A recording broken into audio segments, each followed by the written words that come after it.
বিদেশে জনপ্রিয়, চাহিদাও ব্যাপক, তবে ভারতবর্ষে তেমন পাওয়া যায় না। বাংলায় খুব একটা প্রচলন নেই, এমনকি চাষ পর্যন্ত তেমন হয় না। তবে মালদহে প্রথম পরীক্ষামূলকভাবে এবার চাষ হচ্ছে বিদেশি জনপ্রিয় সবজি কার্লিকেল ও সুইস চার্ড।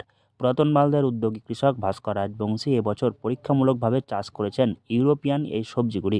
জেলা উদ্যান পালন দপ্তরের সহযোগিতায় তিনি এ চাষ শুরু করেছেন। পলি হাউস তৈরি করে এবছর কার্লিকেল ও সুইস চার্ড চাষ করেছিলেন।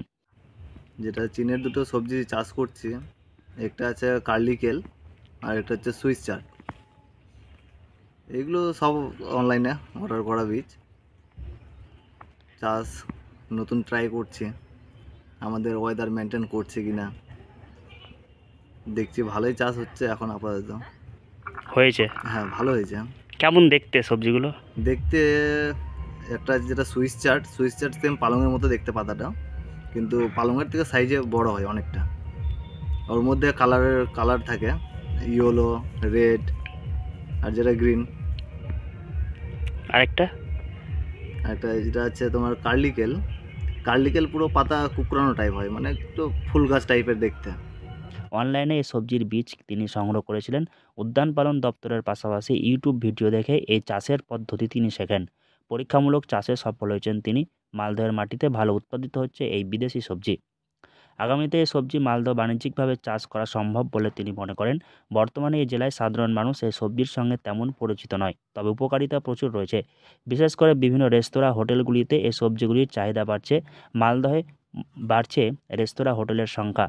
সুইস চার্ট এবং কার্লি কেল, যেটাকে আমরা কেল বলি, মানে আমাদের এই কার্লি কেল, যেটা কার্লি মানে কোচকানো, আর কেল যেটা করম শাক আমরা যেটা বাংলায় বলি, এই চাষটা শুরু করেছে। এবং সুইস চার্ট যেটাকে ইন্ডিয়ান ভাষায়, যদি আমরা ভারতীয় ভাষায় বলি, এটাকে আমরা স্পিনাচ বলি। এই স্পিনাচটাও কিন্তু চাষ করছে, বা এটাকে সিলভার বিট হিসাবে বলা যায়। এটা গ্রিন সবুজ কালারের লিফ শাক এবং ভেজিটেবলস আকারেও খাওয়া যায়।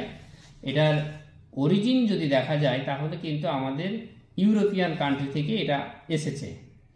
এবং যেহেতু লিফি ভেজিটেবলস পর্যাপ্ত পরিমাণে অনুখাদ্য থাকে এবং বিভিন্ন ধরনের ভিটামিনস থাকে।